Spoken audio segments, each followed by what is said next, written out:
Curious ka ba? Kung ikaw ay isang curious na breeder, ay para sa iyo ang channel na ito.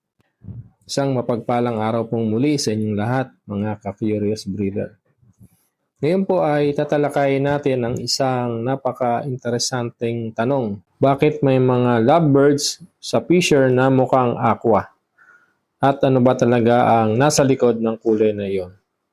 Ang sagot po ay hindi simple. At base po ito sa pinakabagong pananaliksik ng Ornithogenetics, ang pinakakilalang grupo pagdating sa Agapornis genetics. Bakit may mga itsurang aqua sa fisher? Una po ay kailangan muna nating maunawaan ang pundasyon.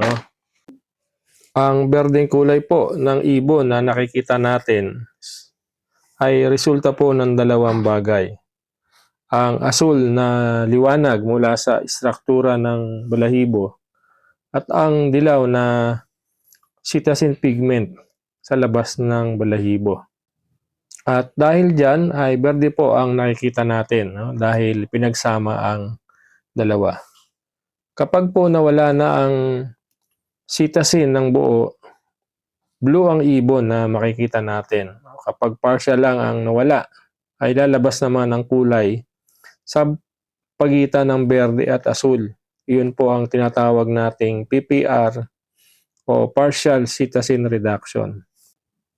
At ito po ang pinagmulan ng itsurang katulad ng aqua.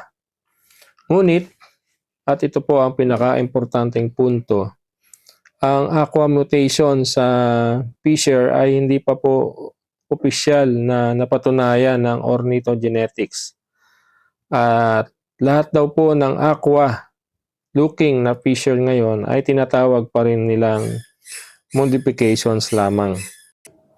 Noong 2021 ay inilabas ng Ornithogenetics ang isang mahalagang pagpapaliwanag, ang tinatawag na crossing over theory.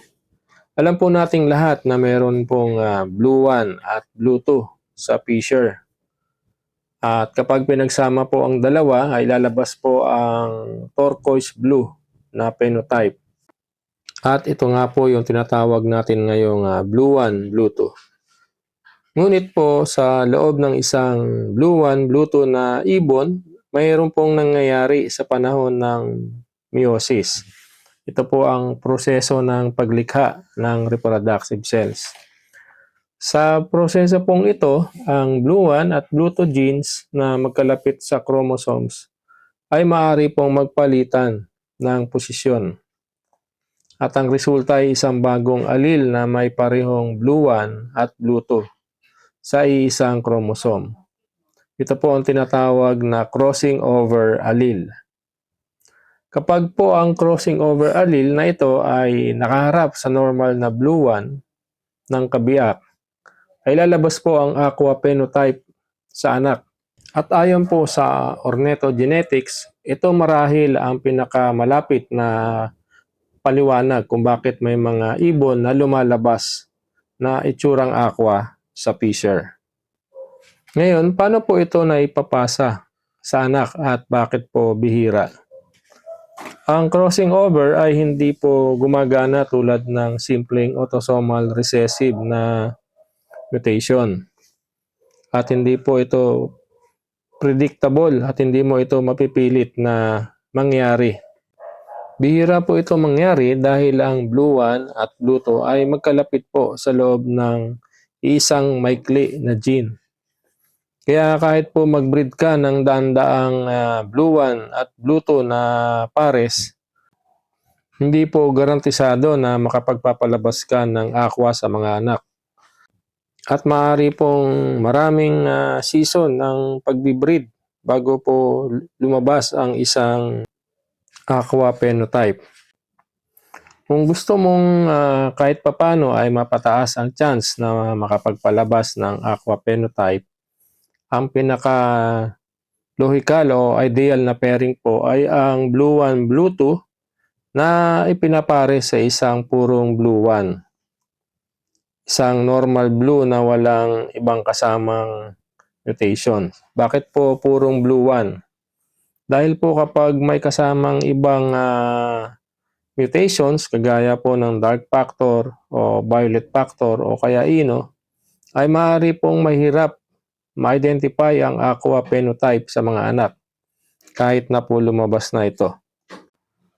Ngunit kahit ito po ang pinaka-ideal o angkop na parisan, ay bibihira pa rin po tayo makapagpabuga ng aqua sa mga nagiging inakay nito. Dahil po ang crossing over ay random, no? Hindi po natin kontrolado kung kailan tayo makapagpapalabas ng aqua. Pero bakit po marami tayong nakikita nagpo-post ng aqua na fisher? Marahil po ay napansin nyo ito, no? Maraming nagpo-post sa social media ng aqua fisher. Pero ayon po sa Ornithogenetics, ang karamihan po sa mga ito ay hindi pa po verified, no? Ang turquoise, blue 1, blue 2 at sapphire blue 1 ay maaring magmukhang aqua sa mata ng hindi po sanay o bihasa sa pagtingin. At marami pong breeder ang nag-label ng aqua sa kahit anong intermediate na kulay nang wala pong test matings o ginawa na pagbe-verify ng tunay na genetics ng ibon. Pero hindi po nangangahulugang na mali sila, no? At posible rin naman talagang merong tunay na aqua phenotype ang ilan sa kanila. Ngunit hanggang walang maayos na breeding data na naisumite sa Ornithogenetics, lahat ng iyon ay phenotype observation lamang, no? Hindi pa po confirmed genetics. At ito po ang palaging paalala ng Ornithogenetics. Ang isang magandang kulay ay hindi po agad na nangangahulugang bagong mutation. Kailangan po muna ng maingat na test breeding at tamang pagtatala at maraming henerasyon ng breeding data. So para po sa buod, ang aqua phenotype sa Agapornis fishery ay totoong makikita. Ngunit ayon po sa pinakabagong pananaliksik ng Ornithogenetics, ito ay malamang na produkto ng crossing over sa pagitan po ng blue 1 at blue 2 genes. Hindi po isang bagong independent na mutation. At bilang mga responsabling breeder po, ang ating tungkulin ay matuto, mag-record at huwag magmadaling mag-claim. Ang sensya po ay mabagal ngunit tumpak, no? Marami pong salamat sa inyong oras. Ang mga link sa mga official na pinagkuhanan ng impormasyon na ito ay makikita po sa description ng video. Hanggang dito na lamang po at salamat po sa panonood.